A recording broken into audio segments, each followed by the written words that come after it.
On Friday, February 16th, high school students from across New York City walked out of school to demand an immediate ceasefire in Gaza and an end to U.S. support for Israel's genocide of the Palestinian people. The high schoolers declared that there can be no school as usual while their peers in Gaza are being brutally murdered by Israel. We did a walkout today because we believe that even though schools can't legally talk about the Palestinian war, I think it's only fair that students need to rise up and say something, because young kids, adults, mothers, fathers are all dying in the war, and it's not fair that we stay quiet while they're dying and we just have to get up and come to school.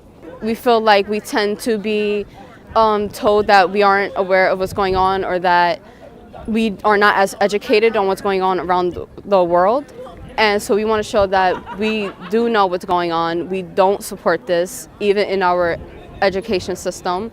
Even being in New York in general, we have so many people who represent us who are like supporting a genocide, and we want to show that if nobody older is going to speak up, we are going to do exactly that. Friday's high school walkout was the second of such actions. In November, thousands of students had also walked out of school to demand an immediate ceasefire. However, following this brave action, students, educators, and parent leaders were targeted by unprecedented retaliation by school administrators and authorities from the New York City Department of Education for speaking out against Israel's genocide.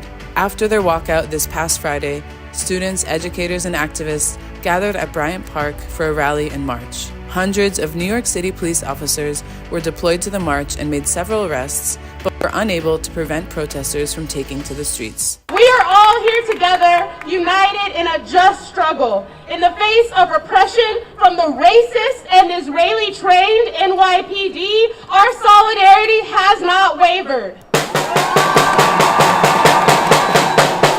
In the face of intimidation and censorship from our school administrators, our solidarity has not wavered.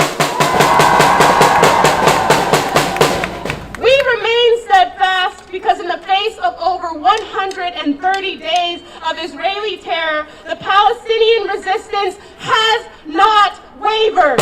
Whether you walked out of school today, have joined us after a long day of schooling and teaching, or are joining us from elsewhere, today we amplify our youth leaders' call for an immediate cessation of Israeli genocide of Palestinians, full divestment from the terrorist organization known as Israel, and justice for Palestinians who have suffered at the hands of the United States-sponsored genocide.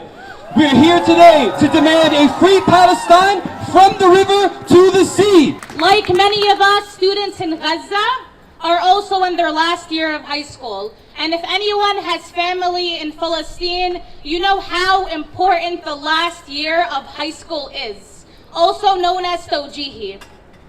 So students in Gaza, in their last year of high school, start preparing for this exam from their start of the academic year. So a typical student, a Palestinian student in Gaza that's in their last year of senior year, should be buried in their books. But instead, they're quite literally buried under rubble. 36,000 Palestinians are dead or currently presumed dead under rubble. 379 destroyed schools. It's our duty to come out here and protest on behalf of Gaza, on behalf of children like Sidra and Hind, and students like us who deserve an education, but instead are facing the bombardment of the genocide state. Organizers declared that they will continue protesting along with millions across the globe to demand an immediate ceasefire and an end to Israel's brutal occupation of Palestine.